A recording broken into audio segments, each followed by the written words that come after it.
Akhirnya, Vivo X200 Pro resmi juga di Indonesia. Ini adalah Android yang kameranya saya suka banget. Dari lensa utama, telemakro yang cakep, dan juga perekaman video itu bagus-bagus semua. Jadi kalau kalian lagi cari smartphone flagship dengan kamera yang bisa diandelin, siap-siap masukin smartphone ini ke wishlist kalian. Halo, apa kabar semuanya? Selamat tahun baru 2025. Balik lagi dengan Putu Reza. Dan langsung aja, ini dia Vivo X200 Pro. Smartphone yang udah bikin saya excited sejak bulan Oktober tahun lalu. Ya, akhirnya resmi juga nih di Indonesia dan lebih cepat resminya daripada iPhone 16 series. Harganya segini nih untuk si Vivo X200 Pro dan dia hanya ada satu varian aja ya. Jadi untuk RAM dan storage-nya seperti yang bisa kalian lihat sekarang. Selain itu, Vivo juga ngerilis X200 yang versi tidak Pro sebagai alternatif dengan harga lebih terjangkau. Terus kalau buat yang ngarep-ngarep sama Vivo X200 Pro Mini, nah mungkin kita masih harus menunggu lagi ya di seri berikutnya. Karena kalau untuk sekarang dia belum masuk resmi di Indonesia. So, dari segi tampilan dan bentuk, mungkin sebagian ada yang udah sempet lihat video ya first impression ya hands-on saya beberapa bulan yang lalu. Vivo X200 Pro ini sebenarnya mirip dengan Vivo X100 Pro. Secara ukuran dia mirip-mirip aja dengan smartphone di kelas flagship ya, jenis bobotnya juga ya masih di angka yang oke, 200-an gram. Terus ada juga nih satu kelebihan signifikan menurut saya di desainnya Vivo X200 Pro, yaitu tidak ada lagi tulisan ajaib yang ganggu di bawah kamera. Makasih banyak loh Vivo, karena X200 Pro ini jadi kelihatan lebih premium sebagaimana semestinya. Jadi emang kelihatan lebih keren aja gitu smartphone-nya. Warnanya cakep banget. Saya suka dengan yang titanium sekarang karena dia simple dan elegan dan timeless.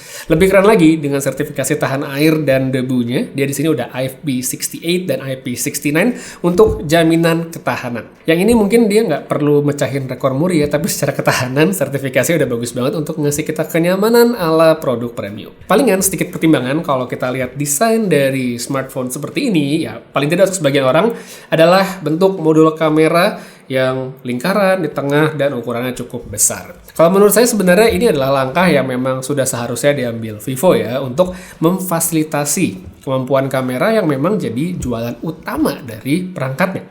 Saya yakin kalau orang udah cobain kameranya, udah lihat hasilnya, bentuk kayak gini nggak akan jadi masalah. Karena memang masih bisa kok dikantongin dengan nyaman, tapi kita bisa dapetin kualitas gambar, foto, dan video yang sangat prima.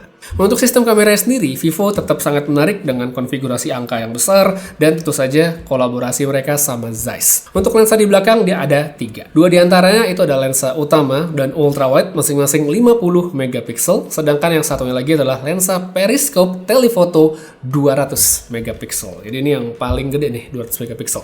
Agak unik ya Vivo karena mungkin kita sering lihat ada smartphone kasih resolusi gede itu di lensa utama mereka. Nah, ini di Vivo X200 Pro dipasangin di lensa telephoto. Habis itu untuk kamera depan, satu aja resolusinya 32 megapiksel. Dari segi mode foto, pilihan yang dikasih sama Vivo ini banyak banget kalau kita lihat di settingnya. Lengkap banget untuk foto dan juga video. Kalau mode foto, mungkin salah satu highlightnya udah pasti mode portrait atau Vivo bilangnya Zeiss Multifocal Portrait. Banyak banget pilihan focal length dan pilihan bokeh juga. Terus belum lagi ada humanistic portrait yang sangat menarik bagi mereka yang pingin atau mungkin lebih suka dengan street photography. Habis itu untuk pilihan warna, ini juga tentunya masih ada banget. Ada vivid, ada textured, dan Zeiss Natural. Perbandingannya kurang lebih seperti yang bisa dilihat dari sampel-sampel berikut ini. Vivid akan jadi mayoritas saya pakai di sampel video kali ini karena dia merupakan karakter yang punya saturasi warna tinggi, eye pleasing, dan disukai oleh banyak kalangan.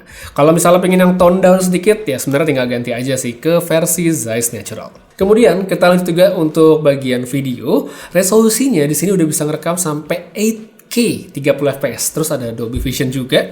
Bagus, tapi kalau buat saya mungkin belum terlalu kepake. Nah, yang lebih menarik di resolusi 4K-nya nih, dia ada opsi sampai 120 fps yang oke banget untuk slow motion saat kita editing post processing ya. Terus di bawahnya juga ada 4K 30 dan 60 fps yang sama-sama sudah mendukung perekaman di format log. Nah, buat yang mungkin tidak familiar, format log ini adalah perekaman dengan warna yang flat. Biasanya ini dipakai bagi mereka yang pingin color grading dengan lebih leluasa saat editing. Tipikal formatnya ini punya ukuran file yang lebih besar, ya ibarat kata kalau foto ini adalah format RAW lah. Jadi data-datanya tuh masih mentah banget, lebih kaya dan siap diekspor pas dipakai untuk edit. Vivo di sini juga ngasih opsi untuk nyalain preview warna ya 709 biar kita kebayang hasilnya kurang lebih warna dasarnya bakal seperti apa. Dan Vivo juga ngasih link kita untuk download LUT warna. Jadi ada Vivo Lock to Rec 709 yang format cube, jadi ini bisa langsung diinstal di aplikasi editing favorit masing-masing. Oke banget, Vivo udah ngasih menu locknya, ada preview LUT-nya juga dan kita bisa download ya, so nggak usah pusing-pusing lagi. Selain fitur yang saya sebutin sebelumnya, sebenarnya masih banyak lagi istilah-istilah atau fitur-fitur kamera dari Vivo X200 Pro ini. Kita bisa lihat ada chip V3 Plus untuk pengolahan gambar, T-Star Coating untuk mengurangi lens flare, serta banyak lainnya yang bisa kalian baca sendiri di websitenya Vivo. Akan tetapi, saya yakin banyak orang yang mungkin tidak menganggap ini terlalu penting ya. Yang lebih penting adalah apa yang bisa kita lakukan dengan kameranya si Vivo X200 Pro. Nah, kalau disederhanakan, kita bisa mendapatkan hasil foto dan video yang sangat memuaskan ya. Lensa utama cakep, karakternya Zeiss banget ya, masih dengan foto yang terlihat tajam. Nggak semua orang suka, saya tahu, tapi saya sih enjoy banget ya dengan hasil-hasil fotonya. Detail tertangkap dengan sangat baik, dynamic range-nya juga luas ya, bagus. Kamera ini menurut saya udah bisa diandelin pada berbagai macam kondisi pencahayaan saat terang maupun saat low light. Semuanya bisa dengan Vivo X200 Pro. Dari landscape, foto makanan, barang-barang, semuanya bisa ya. Terus ganti ke mode hitam putih juga menurut saya bisa dicoba ya untuk dapetin feel yang beda, kayak lebih dramatis lah foto-fotonya. Lanjut ke lensa ultrawide, kita bisa mendapatkan hasil yang bisa dikatakan memuaskan juga. Sebenarnya dia minim distorsi di bagian pinggir-pinggir dengan warna yang bagus pada pemakaian indoor maupun outdoor. Kalau dibandingin sama lensa utama sih, saya masih melihat ada sedikit perbedaan warnanya, di mana hasil dari kamera ultrawide sempat ngelihatan saya punya tint yang sedikit agak condong ke hijau ya, sedikit aja. Jadi hal kecil yang mungkin nggak ngefek buat banyak orang. Habis itu, nah ini baru nih yang paling menarik dari smartphone ini adalah kita ngebahas tentang telefotonya. Ini adalah bagian terbaik menurut saya dari sistem kameranya Vivo X200 Pro. Dari sejak saya pakai unit di China yang baru launching sampai unit resmi sekarang, dengan X200 Pro, saya tuh menjadikan lensa telefoto kayak lensa utama untuk berbagai macam situasi gitu, mulai yang deket sampai zoom ya, saya lebih seneng pakai lensa telefotonya. Jadi jarang banget justru lensa utama yang saya pakai karena telefotonya menurut saya sangat menyenangkan dan fleksibel banget untuk dipakai. Jarak optikalnya emang hanya 3,7x aja, tapi berkat pemrosesan software dan AI pokoknya di dapurnya Vivo, hasilnya tuh bagus banget. 3x-nya yang optical ini sangat ideal untuk objek atau subjek yang tidak terlalu jauh. Mau ngambil detail barang, makanan, action figure ini ideal banget. 3,7x ini juga masih bisa kita pencet lagi di kameranya dan dia akan jadi 7,4x dan hasilnya masih bagus. 10x masih oke juga, begitu pula dengan beberapa focal length yang lebih jauh. Terus saya suka juga nih di kamera Vivo adalah bokehnya yang kelihatan natural ya. Bukan kelihatan natural, emang natural ya, jadi nggak usah pakai mode portrait pun kita bisa dapetin hasil bokeh yang creamy. Ini enak banget dilihatnya. Nah, telefoto di X200 Pro ini juga dia kameranya bisa dipakai sebagai telemakro. Nah, ini lebih oke lagi untuk kita ngambil detail-detail dari objek atau subjek tanpa harus ngeker dari jauh banget. Masih banyak kan smartphone yang punya lensa telefoto, tapi untuk kita pakai dia tuh minimum focus distance-nya agak jauh. Jadi kalau misalnya kita mau foto kayak remote mau difoto, itu nggak bisa dekat, kita harus jauh baru kita bisa pakai lensa telefotonya. Sedangkan kalau di Vivo nggak seperti itu. Makanya kalau misalnya kita pengen pakai lensa telefotonya untuk ngambil lebih deket detail-detail kayak makanan segala macam, ini lebih cakep juga. Habis itu masih ngomongin soal zoom ya, misalnya sampai 10x ini menurut saya masih jarak yang sangat ideal untuk pengambilan foto, seperti misalnya kita pakai buat portrait. Hasilnya menyenangkan untuk kita lihat dan juga tentunya buat di-share. Karakternya tajam, kelihatan banget ya, kita bisa lihat kalau pixel peeping itu sharpeningnya ya nggak sulit untuk dilihat. Suka nggak suka itu balik lagi sih ke preferensi. Nah, yang saya amaze sebenarnya adalah edge detection yang bagus sekali, seperti misalnya kayak helaian rambut. Ya, miss masih bisa terjadi ya, tapi secara umum ini hasilnya udah bagus banget. Habis itu buat yang mungkin nanya, Bang gimana kalau misalnya zoomnya di atas 10x, apakah hasilnya masih oke? Sebenarnya masih oke-oke aja, tapi tentu tidak ada yang sempurna. Jadi semakin jauh zoom yang kita pakai, tentu penurunan detailnya akan semakin kelihatan. Lanjut sedikit, kamera depan hasilnya menurut saya udah cakep, detailnya oke, skin tone buat saya fine-fine aja, tidak ada masalah. Paling kalau dia jadi kelihatan agak pucat yaitu di saat kondisi low light aja. Tapi balik lagi, low lightnya seperti apa ya, selama bukan yang gelap banget, hasilnya menurut saya sih masih bisa banget di-share, disimpan dan segala macam. Oke, jadi sekarang kita cobain untuk rekaman video menggunakan kamera belakangnya dari Vivo X200 Pro 4K 30 fps. Ini yang mode standar aja, tidak pakai Dolby Vision, tidak pakai lock. Hasil seperti ini, jarak saya kurang lebih sekitar 1 meter dari smartphone-nya, jadi bisa langsung didengar juga untuk kualitas audionya seperti apa.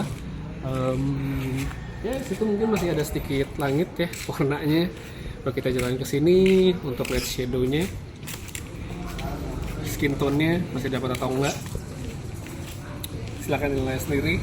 Ini masih 1x, mungkin kalau mau coba 3x ya 3,7 nya untuk zoom ya, audionya mungkin terdengar. Kalau kita balikin lagi ke 1, atau mungkin kita balikin atau mundur lagi ke ultra wide, hasil seperti ini. Oke, ini dia untuk sampel perekaman videonya yang 4K 30. Sekarang kita cobain untuk yang model locknya dari si X200 Pro.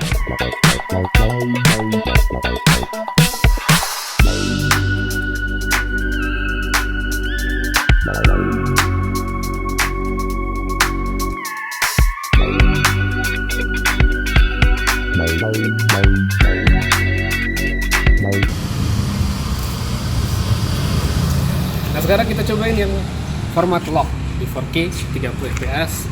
Kondisi lightingnya mirip-mirip lah sama sebelumnya yang nggak pakai lock ya, selalu seperti ini. Tapi kita mainin color grading. Kita tadi juga bisa lihat sampel-sampelnya, mungkin tadi pas nge-shot daun-daun ya, itu kita bisa lihat sampel seperti apa.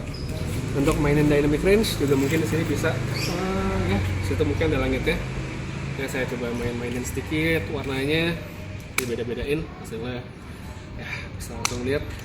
Kalau dari segi ketajaman, skin tone dan segala macam, itu benar-benar balik ke gradingnya sih, pingin seperti apa ya, hasilnya kayak gimana. Tapi kalau untuk overall bagi mereka yang pingin smartphone yang fleksibel, ini nih jawabannya. Dan sebelum lanjut untuk sampel low light, ini dia untuk kamera depan dari Vivo X200 Pro, masih di 4K 30 fps saja. Kita coba bawa jalan untuk melihat stabilisasinya. Dari segi warna sih di bagian belakang oke ya, masih dapat langitnya. Terus shadow di bagian daun juga terekspos dengan sangat baik. Stabilisasi harusnya nggak ada masalah untuk dibawa jalan sambil nge-vlog dan segala macam. Ini kita juga bisa untuk pindah ke kamera belakang tanpa harus stop rekaman video. Jadi ini saya coba switch. Nah, itu langsung switch. Ini kita pakai 3x. Kita pakai 10. Wih, masih cakep ya. Tapi 37 sih. Oke nih. Balik lagi, nah kita pindah kamera belakang, jadi kita bisa ngerekam seamless ya, pindah-pindah lensa tanpa harus stop rekaman videonya dulu.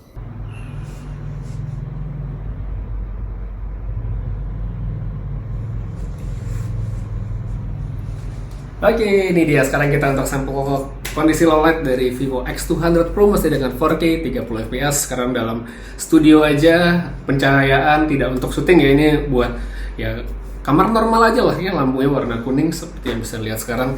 Tone-nya bisa lihat, audio juga bisa langsung didengar dalam kondisi yang lebih terkontrol seperti sekarang. Nah, sekarang ini saya coba geser kameranya biar muka saya dapat cahaya. Ya, hasil seperti ini.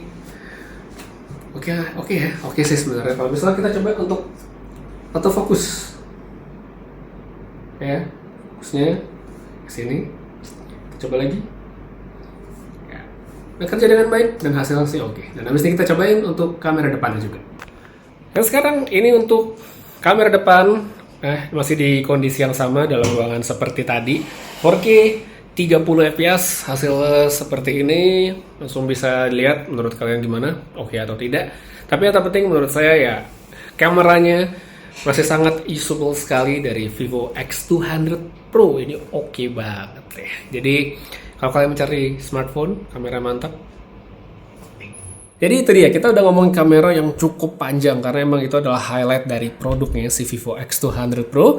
Saya nggak mencakup semua ya, walaupun udah panjang, karena itu bakal jadi lebih panjang lagi. Tapi ya paling nggak menurut saya udah cukup lah untuk ngasih gambaran ke penonton kurang lebih gimana sih kamera dari Vivo X200 Pro. Ini oke banget, sangat recommended 100% untuk kameranya. So sekarang kita lanjut aja ke poin lain di luar kameranya. Yang nggak jauh-jauh kita bahas dari spek si Vivo X200 Pro secara umum. Layarnya dia berukuran 6,78 inch dengan panel AMOLED, refresh rate-nya adaptif 1-120 Hz, nitsnya tinggi banget, color gamut juga luas. Overall ini layar yang bagus untuk flagship, smooth saat dioperasikan, manjain mata saat dilihat, entah saat browsing, kita baca-baca, sampai juga buat nonton. Habis itu buat chipset, nah ini ada Dimensity 9400, ini saya suka chipsetnya, RAM-nya 16GB yang cepat LPDDR5X, terus storage-nya 512GB, dan udah UFS 4.0. Kombinasi specs ini menurut saya bisa banget untuk memberikan performa yang sangat baik pada pemakaian sehari-hari, mulai dari aktivitas yang ringan sampai yang intensif. Kalau untuk aktivitas yang ringan-ringan aja, kayaknya ya udahlah ya, hari gini nggak usah pakai flagship, specs mid-range aja. Sebenarnya kalau buat sosmed, multitasking yang standar, pastinya udah lancar. Jadi skenario tes standar saya ya kayak edit konten video dan juga gaming aja.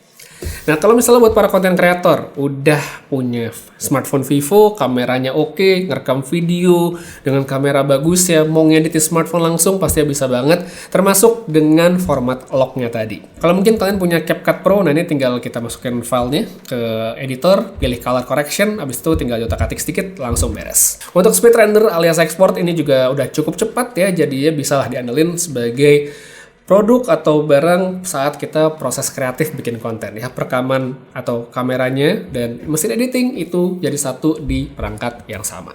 Habis itu, kalau misalnya kita ngomongin buat gaming, nah ini juga sebenarnya bisa banget walaupun ada sedikit tapinya. Nah, game pertama saya tes ini umum aja, kita pakai Mobile Legends, settingan mentok kanan, di awal main kita bisa lihat di grafik dia stabil di batas atas sekitar 120, tapi memasuki menit 13 dia turun ke 90 dan nggak naik lagi sampai pemakaian 30 menit. Nah, kalau mau main stabil terus sebenarnya bisa banget, cuma kita mesti mengaktifkan menu boost yang ada di sidebar seperti ini. Baru nih dia dapat stabil di batas atas terus. Habis itu untuk main di game berikutnya saya cobain di Zenless Zone Zero. Ya ini sebenarnya juga bisa banget, oke-oke aja. Cuman tergantung skenario kita lagi ada di mana. Mungkin kalau misalnya kita lagi di Sixth Street ya oke, di Lumina Square dia agak turun ya karena emang banyak gedung dan segala macamnya. Terus misalnya kita lagi farming, kalau lawan yang kroco-kroco dia bagus-bagus aja FPS-nya, tapi kalau kita masuk ke hunt yang lebih serius ya ini dia agak turun naik, tapi sebenarnya masih di batas yang oke banget. So kalau pingin performa yang lebih oke bisa tetap dengan mode boost ya, cuman kalau saya sih pakai mode yang standar aja masih oke karena nggak beda yang signifikan. Soal suhu perangkat secara umum menurut saya ya sama-sama aja dengan angka di kisaran 41 sampai 42 derajat pada pemakaian sekitar setengah jam. Satu lagi kita masukin ke soal baterai. Ini kapasitasnya 6000 mAh, sangat welcome sekali. Vivo teknologi baterainya mantep banget. Screen on time saya seharian bisa dapat 7 sampai 8 jam, standby juga seharian so nggak masalah. Ngecasnya pun cepet, jadi kombinasi baterainya ini udah oke banget. Nah, di bagian software, Vivo X200 Pro. Nah, ini dia masih menggunakan Vantage OS terbaru. Buat saya yang udah sempet jadiin Vivo X Fold 3 Pro sebagai daily driver kurang lebih sekitar 6 bulan ke belakang ya. Sebenarnya udah mulai terbiasa dengan settingan dan tampilan UI-nya. Palingan kalau yang menurut saya masih bisa ditingkatkan sama Vivo itu adalah dari segi fitur AI ya. Sudah ada beberapa memang tapi belum terlalu kaya. Yang udah bisa kita pakai itu kita bisa temukan di Notes ya, dia bisa ngebantu untuk memoles tulisan, ngerapiin grammar dan spelling, bisa juga untuk summarize kalau ada catatan. Terus untuk foto ya biasa ada fitur eraser yang bisa dimaksimalkan untuk menghapus objek yang tidak diinginkan dari foto. Jadi ya kalau di tahun baru ini 2025 kalian sudah menyiapkan budget untuk beli smartphone Android baru, prioritasnya kamera yang berkualitas dengan pemakaian yang sangat fleksibel. Di semua lensa dia oke. Udah Vivo X200 Pro ini menurut saya adalah smartphone yang layak ada di list atas. Buat saya ini adalah list teratas kamera saat ini karena saya suka banget dengan kameranya. Terus untuk aspek lain seperti performa, mayoritas juga sebenarnya udah bagus, baterainya tahan lama, ngecasnya cepet. Palingan performa gaming aja sih yang menurut saya harusnya bisa lebih baik lagi dengan specs yang ada. Mungkin nanti bisa ditingkatkan lewat software update atau update lainnya. Tapi ya balik lagi, smartphone ini highlightnya adalah kamera dan ya Vivo X200 Pro deliver dengan sangat baik. Jadi kalau kalian lagi cari kamera, ini aja untuk saat ini. So itu dia untuk reviewnya Vivo X200 Pro yang tidak singkat-singkat amat. Semoga bisa menjadi referensi bagi yang membutuhkan. Kalau kalian pengen baca lebih detail ya, atau link pembelian, cek aja di kolom deskripsi di bawah, bisa like atau share juga video ini supaya bisa lebih banyak yang menonton. Sekian dulu dari Putra Reza, sampai ketemu lagi di video berikutnya. Dan seperti biasa, have a nice day.